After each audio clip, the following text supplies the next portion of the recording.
अस्सलाम वालेकुम दोस्तों। शाहिद खान अफरीदी के खिलाफ भारतीयों को बोलना महंगा पड़ गया। शाहिद खान अफरीदी ने ऐसी चित्रोल कर डाली कि भारतीय मरते दम तक याद रखेंगे। क्या कहा शाहिद अफरीदी ने, आइए आपको इस वीडियो में मुकम्मल तफसील से बताते हैं। उससे पहले अगर चैनल को सब्सक्राइब नहीं किया तो बराए मेहरबानी चैनल को सब्सक्राइब करके साथ में लगे बेल के आइकन को भी इनेबल कर दें। तो दोस्तों आप लोगों को बताते चलें कि शाहिद खान अफरीदी कश्मीरियों का साथ देने के लिए भारतीयों की सही चित्रोल कर डाली। शाहिद खान अफरीदी वो खिलाड़ी हैं, जब भी कोई खिलाड़ी इनको बाउंसर मारता था तो शाहिद खान अफरीदी उसका जवाब छक्के से देते थे।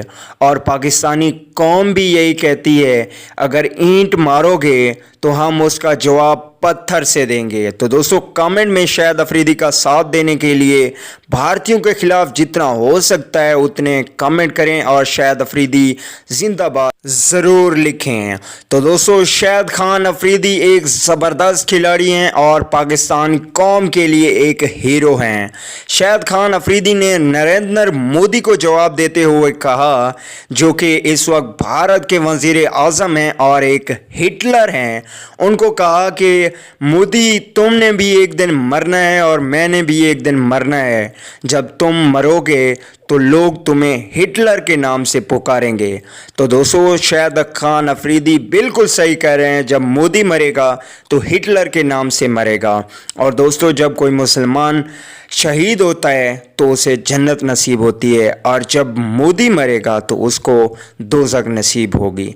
तो दोस्तों भारतीय हमेशा से ही जालिम थे और कश्मीरियों पर जुल्म करते थे, लेकिन शाहिद खान अफरीदी के खिलाफ बयान देना उनको महंगा पड़ गया।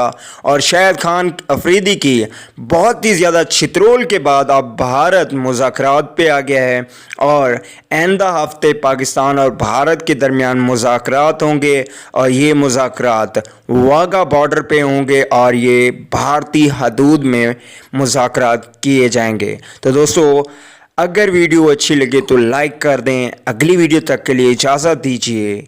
अल्लाह निगहबान।